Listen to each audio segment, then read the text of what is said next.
Welcome back to our channel. Don't forget to like, subscribe, and share. Hey guys, and welcome back to my channel. I just wanted to show you a few of my ELAR supplements that I will use and weave through our homeschool journey. We've been using a few of these ever since the 5th grade, but we're going to just continue using these throughout middle school and maybe even throughout high school. Again, these are just supplements, just resources that I use in conjunction with our ELAR and writing just to beef up some stuff, include some practice. You may have some independent work with these different resources. We don't use them every day. We don't even use them every week. I just include them whenever I feel as though we need to do just that. Okay, so this is a pretty old book. Okay, really, really old. They have so many updated versions now, but we're not using this for the purpose of practicing for SAT in the 6th grade. We're just using it just to read. I actually use this as a read aloud for my son.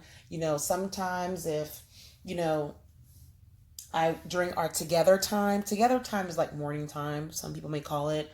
But when we're together and I want for him to practice his fluency. We use McGuffey readers, but this is something that I also use to practice articulation, fluency, speed, accuracy, and just his reading in general. So all I would do is just, turn to a page and I would say, okay, let's read this paragraph here. Okay. And he would just read the paragraph, paying attention to sentence structure. If I see a colon or a semicolon, I would say, this is a colon. Why did they use the colon in this sentence? And we would talk about it. If we see quotation marks, I would say, what are these marks called? He would say quotation marks. I would ask him, what are quotation marks? Why are they used? Why did they use it in that paragraph and so forth?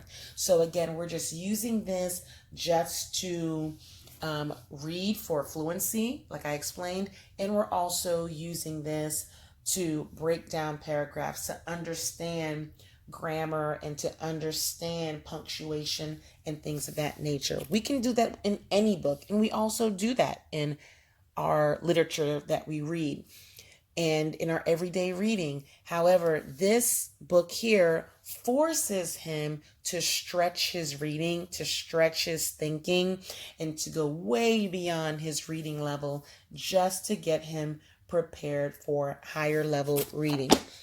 As you can see, there's vocabulary within this book as well. So in terms of vocabulary, we're not taking these words and utilizing them in our everyday language or in our writing within our home education. We're just, expanding our mind, looking at words, pronouncing the words, breaking down the syllables in each word, and just reading the definition. Again, for no other purpose rather than stretching our thinking, stretching our reading beyond his normal reading capacity, okay, or ability. So that's what we use this for. And in doing that, that will absolutely prepare you for higher levels of reading as he gets older. Something else that we're using is this here. This is just a sentence a day. Let me explain to you how I use this here. This here, we have been using this since 5th grade, and I call this our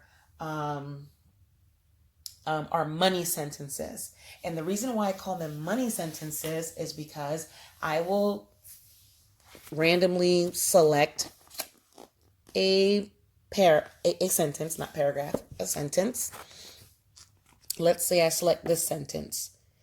Here it says incorrect. Let me show you. It says incorrect.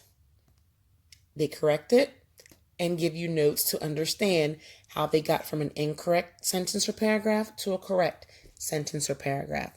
So what I'll do is I'll make a copy of this, or I will write this on the board in the incorrect manner, or I will photocopy a few of these sentences using the incorrect manner.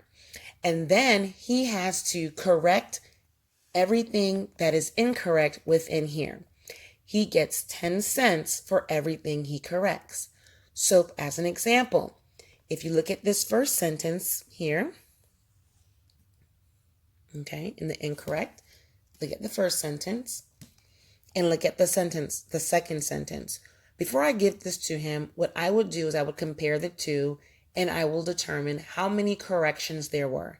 If there were 6 corrections, that means this sentence is worth 60 cents. He gets a dime per correction.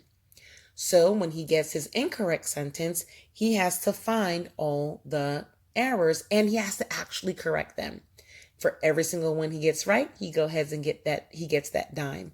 And then I'll have him explain to me, before we read this, I'll have him explain to me what he corrected, why he corrected it. And then we'll go into the notes and we'll compare his response, his verbal response to me, with what the book says. So that's how we use this. I call this money sentences. He gets 10 cents for every error that he finds and corrects. And then he has to verbally explain to me why they were incorrect in the first place.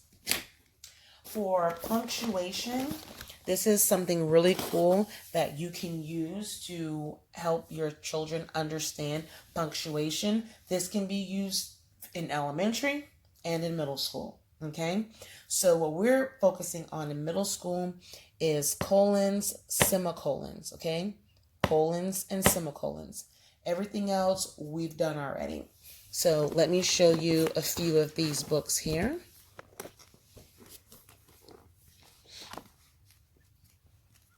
So this says sentence stoppers. Little Red Hen Bakes a Cake.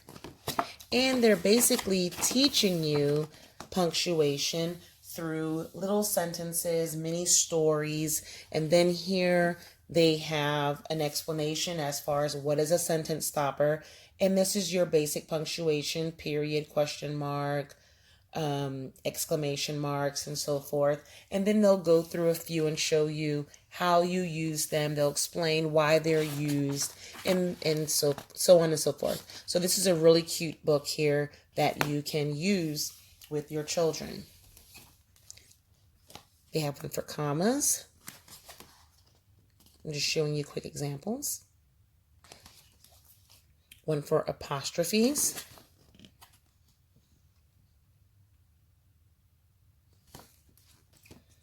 Colons and semicolons. This is the one that we'll be using.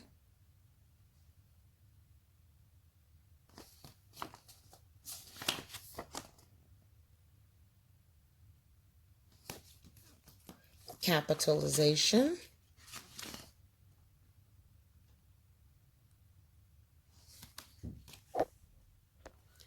Quotation marks.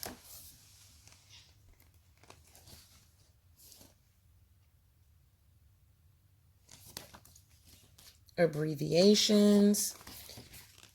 We probably will use this too as a refresher just to make sure, you know. And we have sentence structure. And we probably also use this just to make sure he remembers, you know, conjunctions like fanboys, complex sentences, simple sentences, things like that.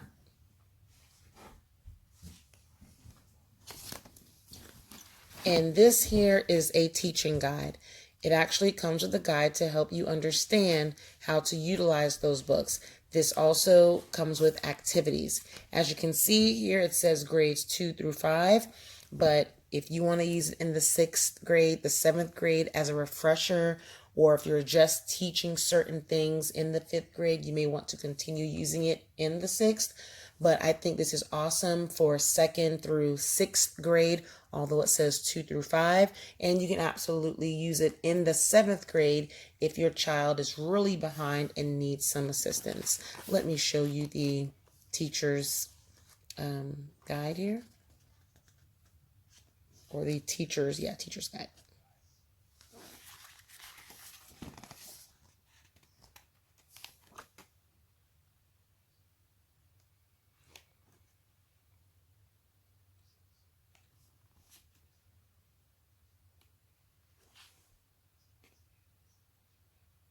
So it basically gives you a version of the actual book here.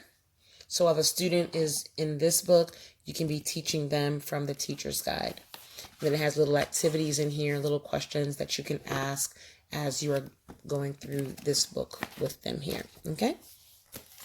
So that is what Punctuation Tales is all about. For vocabulary, I've told you many, many times that for our vocabulary, we use our literature, we use our everyday language, we use what's going on in the news, we use vocabulary words that come from everywhere, and we insert and integrate within our home education. And we do that by using the words in communication, and we also do that by incorporating words that we learn within our writing. So he is required to include a certain number of words he can choose that he has already learned and that he is currently learning within every piece of writing that he does. So we actually do that.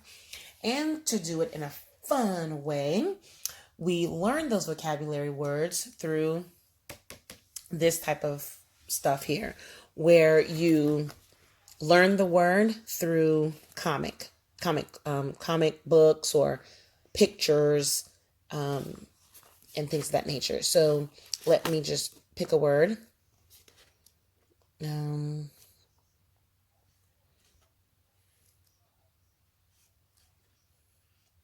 Let's say sage.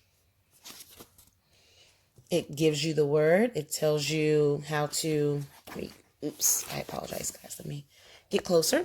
It gives you the word, tells you how to pronounce the word, tells you what part of speech the word is, gives you a definition, gives you synonyms, tells you the origin of the word, Greek, Latin, so forth, example of using the word, a way to memorize it, and it gives you a picture, and it explains the picture to you. So this is how we would learn it. And then my son would create a card, an index card with the same picture, similar picture, different picture, but something to help him memorize the word itself, okay? This will help with SATs and ACTs, along with expanding their vocabulary word for communication and for writing. Here is another book that I like, Vocabulary Cartoons. Again, I got all of this from Amazon. I will link everything in the description box below. So something a little similar here, where they give you the word, give you the pronunciation, the part of speech, definition. They link it to a pic, give you the pic, and then they give you examples of how the word is used. So for my son, I realize when he's learning vocabulary words, if I can link it to a picture, if he can visualize it in his mind, he will never forget it. And that's why I like this book here. You're visualizing your vocabulary words. And I like this book here because they put the vocabulary words in cartoons and you're still visualizing it. Okay? Let me show you another method that we use for our vocabulary words. We are using Maria's words, picture words in the form of flashcards. I got this from a homeschool convention in 2018, and my son loved this. And the reason why I purchased it is because we went to the table and the guy said, okay, kid, come here. You know, my son went there. He showed him 3 or 4 flashcards. He showed him the picture, told him the word, asked him if he can figure out what the word means based on the picture. Some my son figured out, some he didn't. Flipped the card over, gave him the word so that he can actually see the actual definition, the synonyms and antonyms and so forth. Flipped it back over, showed him the picture. We left. I was like, okay, cool. We left. We came back at the end of the convention, and the guy saw my son again and said, hey, come here. I want to see if you remember those words. He showed him the picture. My son remembered all the words by just the picture. He remembered the word and the definition and how many syllables it had. I was like, what? Let's get it. So I'll try to find the link for this below, but we use this the most during his 5th grade year. So let me just show you as an example. This is the picture. Can you figure out what this word is? And can you figure out what it means just by looking at the picture? So when I turn it over,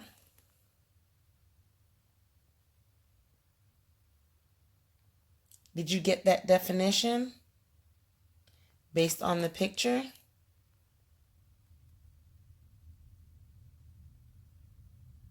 Let me show you another one and let's see if you can get it.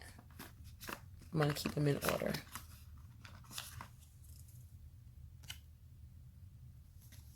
Let me look for one for you. My goal is to get through all these cards eventually one day in life. Okay, here's one. Disheartened. Disheartened. What does that mean based on the picture? Let's look at the back. Feeling a loss of spirit or morale, hopeless. Gives you synonyms, antonyms, definition. It's an adjective, part of speech. It tells you how to pronounce it, also how many syllables. Dishearten.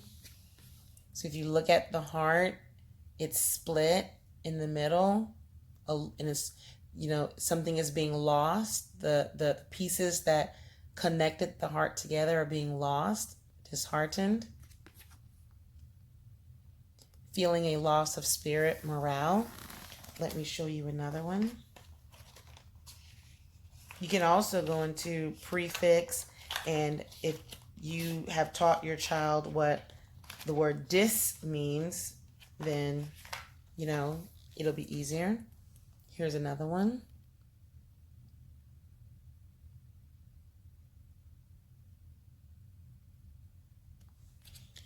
Here's the back of the card. Edict. Let me show you another one.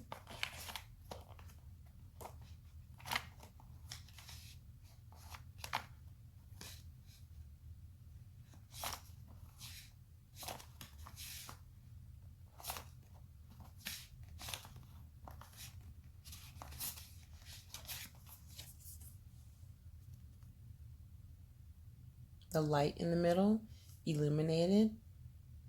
The light. Could that help you figure out the definition? Let's go ahead and turn the card.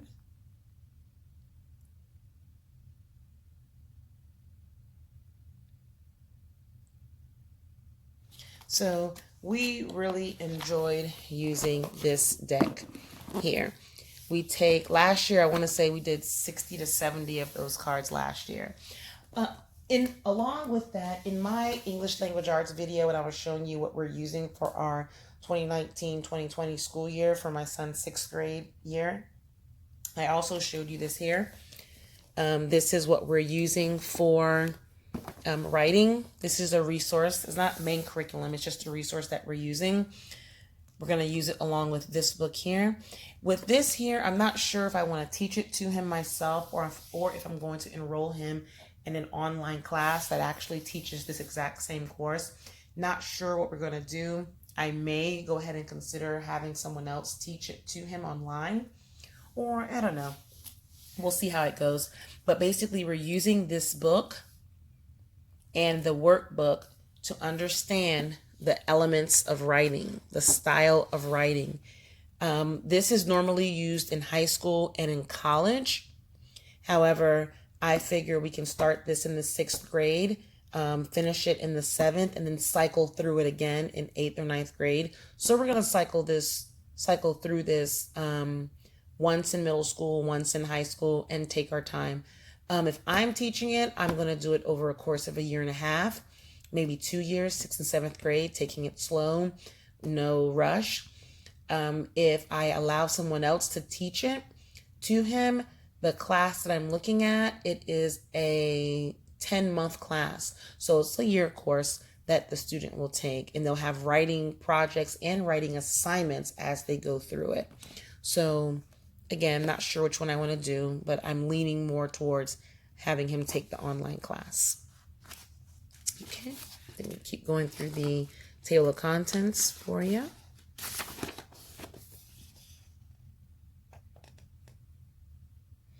And let me just show you, I'll show you chapter 11 here. So what the child will do is they'll read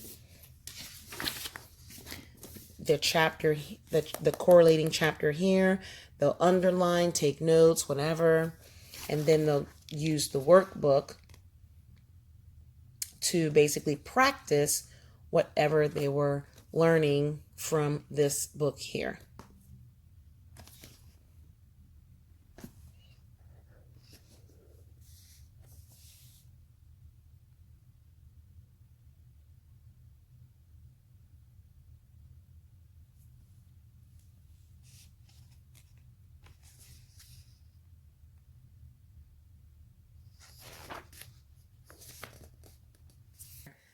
But that's it, guys. I hope this was helpful. I hope you found these supplements and resources of benefit. Again, please check the description box below. I'll go ahead and link the Amazon, the specific Amazon references for each one of these. And for this one here, I'm not sure if it's on Amazon. I might go ahead and try to find it on eBay, Amazon, or the actual vendor itself. Oh, here you go. You can probably go here to find that for yourself. All right, guys, if you have any questions, let me know. Leave them in the comment box below. And as always, you be blessed and make it a great day. Bye. Thanks for watching. Be blessed and make it a great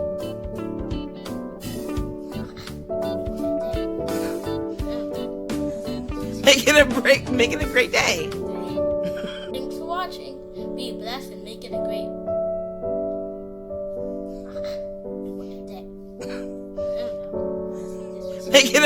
Make it a great day.